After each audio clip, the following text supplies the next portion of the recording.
सीधे काम की बात करते हैं। सबसे पहला क्वेश्चन देखिए, आपसे पूछा जाएगा कि डी ब्लॉक एलिमेंट क्या होते हैं, तो क्या बताओगे? डी ब्लॉक और एफ ब्लॉक को ध्यान से देखो। तो डी ब्लॉक एलिमेंट वो एलिमेंट होते हैं जिनका last electron n-1 D orbital में जाता है, और एफ ब्लॉक एलिमेंट वो एलिमेंट होते हैं जिनका last electron n-2 F orbital में जाता है। अब बात करते हैं ट्रांजिशन एलिमेंट और ट्रांजिशन एलिमेंट की प्रॉपर्टी, जो कि हद से ज़्यादा इंपॉर्टेंट है। अब इसको जरा डेफिनेशन को ध्यान से देखो। यहाँ पर मैंने यहाँ पर क्या बताया कि डी ब्लॉक एलिमेंट 3 से लेके ग्रुप नंबर 3 से लेके ग्रुप नंबर 12 तक के होते हैं। एरो को ध्यान से देखो, सब में एरो लगा रखा है।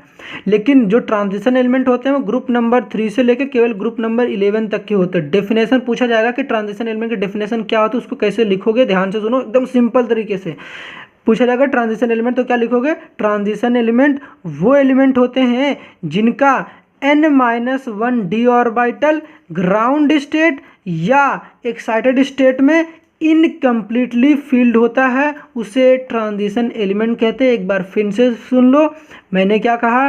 ट्रांजिशन एलिमेंट वो एलिमेंट होते हैं जिनका n-1 डी ऑर्बिटल या तो ग्राउंड स्टेट में या फिर एक्साइटेड स्टेट में इनकम्प्लीटली फील्ड होता है, उसे ट्रांजिशन एलिमेंट कहते हैं। अब प्रॉपर्टीज को देख लेते हैं। नेक्स्ट देखो, आपसे पूछेंगे प्रॉपर्टीज ऑफ ट्रांजिशन एलिमेंट। 2 या 3 प्रॉपर्टीज पूछेंगे, तो आपको मैंने 4 लिख रखे हैं, आपको 2 कोई भी याद होने चाहिए। पहला सुन लो, यहाँ पर पहला लिख रखा है कि ट्रांजिशन एलिमेंट की प्रॉपर्टीज क्या होती है। तो ध्यान रखना कि जो ट्रांजिशन एलिमेंट होते हैं वो वेरिएबल ऑक्सीडेशन स्टेट शो करते हैं।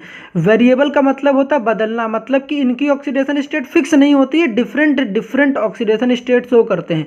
पेपर में कई बार क्वेश्चन पूछा गया है कि भाई कि transition element variable oxidation state show क्यों करते हैं, तो आप क्या बताओगे कि ns और n-1 डी ऑर्बिटल की एनर्जी लगभग सेम होती है। ठीक है, फिर दूसरा क्वेश्चन मतलब यहाँ पर क्या है कि दूसरी प्रॉपर्टी यहाँ पर है कि ये जो ट्रांजिशन एलिमेंट होते हैं ये पैरामैग्नेटिक प्रॉपर्टी शो करते हैं। अब ये पैरामैग्नेटिक प्रॉपर्टी क्या होता है, इसको जरा समझ लो। यहाँ पर अब पैरामैग्नेटिक देखो सब्सटेंस क्या होता है, यहाँ पर ध्यान से देखो।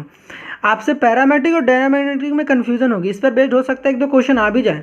पैरामैग्नेटिक और डायमैग्नेटिक, डायमैग्नेटिक का मतलब होगा डबल इलेक्ट्रॉन, ऐसे याद करना, डी फॉर डायमैग्नेटिक और डी फॉर डबल इलेक्ट्रॉन। और डबल इलेक्ट्रॉन का मतलब होता है जोड़ा, पेयर। भैया जोड़े में 2 लोग ही रहते हैं, तो डी फॉर डायमैग्नेटिक और D for double electron. Double electron का मतलब जोड़ा, और जोड़े को ही इंग्लिश में क्या कहते हैं? पेयर। तो डायमैग्नेटिक सब्सटेंसेस वो सब्सटेंस होते हैं जिनमें पेयर्ड इलेक्ट्रॉन होता है, और पैरामैग्नेटिक वो सब्सटेंस होंगे जाहिर से जिसमें अनपेयर्ड इलेक्ट्रॉन होगा, उसका अपोजिट होगा। तो कर लोगे ना। पैरामैग्नेटिक पूछा जाएगा कि पैरामैग्नेटिक प्रॉपर्टी क्यों शो करते हैं, तो कहोगे प्रेजेंस ऑफ अनपेयर्ड इलेक्ट्रॉन, क्योंकि पैरामैग्नेटिक के लिए अनपेयर्ड इलेक्ट्रॉन होना चाहिए। ठीक, अब नेक्स्ट आपसे पूछेंगे कैटालिटिक प्रॉपर्टी शो करते हैं। भैया कैटालिटिक प्रॉपर्टी क्यों शो करते हैं, तो बता देना कि उनके पास वेरिएबल ऑक्सीडेशन स्टेट होती है, इस वजह से, क्योंकि मैंने बताया कि transition element variable oxidation state show करते हैं, और उसी वेरिएबल ऑक्सीडेशन स्टेट शो करने के कारण वो कैटालिस्टिक प्रॉपर्टी भी शो करते हैं। समझ गए ना। अब दूसरा फिर पूछ लेंगे भैया कि जो ट्रांजिशन एलिमेंट होते हैं वो कलर्ड कंपाउंड की फॉर्मेशंस करते हैं। फिर पूछेंगे क्यों करते हैं, तो सिंपल इतना बता देना कि डी ट्रांजिशन की वजह से। बस लिख देना भाई, इतना दिमाग में आपको ना लास्ट मोमेंट पर इतना जानने की जरूरत नहीं है क्या होता है, सिंपली लिख देना डी ट्रांजिशन की वजह से वो लोग क्या करते हैं, कलर्ड कंपाउंड की फॉर्मेशंस करते हैं। एल्डोल कंडेंसेशन और कैनिजारो दोनों बेहद इंपॉर्टेंट है भाई, दोनों में से कोई एक पक्का आएगा। एल्डोल कंडेंसेशन क्या होता है, कैनिजारो क्या होता है, पहले तो नाम पे इसके जाओ। एल्डोल कंडेंसेशन में एल्डिहाइड और कीटोन में अल्फा हाइड्रोजन होना चाहिए। एल्डोल कंडेंसेशन में अल्फा हाइड्रोजन होना चाहिए, कैनिजारो में अल्फा हाइड्रोजन नहीं होना चाहिए। ध्यान से नाम पढ़ो, कैनी मतलब कि नहीं होना चाहिए, तो कैनिजारो में अल्फा हाइड्रोजन नहीं होना चाहिए। एल्डोल कंडेंसेशन में अल्फा हाइड्रोजन होना चाहिए। एल्डोल कंडेंसेशन एल्डिहाइड और कीटोन दोनों देते हैं, तो याद रखना AK47 बोलते हो, AK47 तो एल्डिहाइड और कीटोन दोनों देते हैं एल्डोल, जबकि कैनिजारो केवल एल्डिहाइड देते हैं। ध्यान देखो यहाँ पर मैंने क्या लिख रखा है, कैनिजारो रिएक्शन में क्या होता है, यह केवल एल्डिहाइड के लिए होती है जिसमें अल्फा हाइड्रोजन नहीं होना चाहिए, और aldol condensation aldehyde and ketone दोनों देते हैं और जिसमें अल्फा हाइड्रोजन होना चाहिए। एल्डोल कंडेंसेशन के लिए रिएजेंट क्या है, डाइल्यूट NaOH। एल्डोल में देखो डॉल आ रहा है, एल्डोल तो डाइल्यूट NaOH, ये KOH।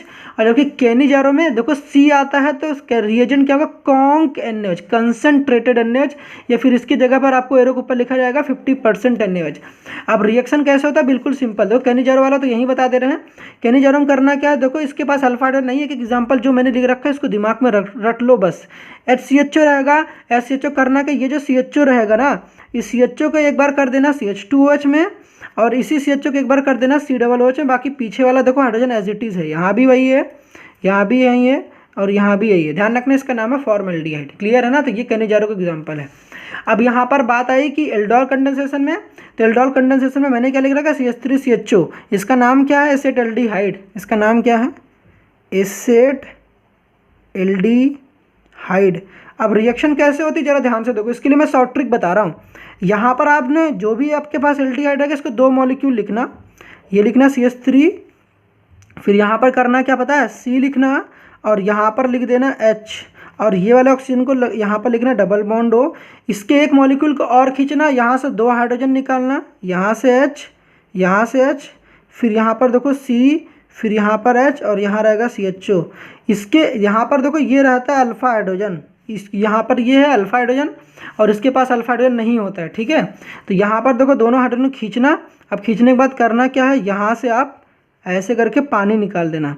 जब पानी निकालोगे इसी के 2 मॉलिक्यूल लेना है, दूसरे वाले मॉलिक्यूल का अल्फा हाइड्रोजन दोनों खींचना, और यहाँ से पानी निकाल देना। जब पानी निकालोगे देखो क्या बनेगा, CH3, और बनेगा C, देखो यहाँ पर H डबल बॉन्ड, और यहाँ पर है CH, और यहाँ पर हो गया CHO। ठीक है, तो ये हो गया हमारा प्रोडक्ट। आई होप समझ में आ गया। तो भाई साहब इसको छोड़ना मत, बिल्कुल करके जाना।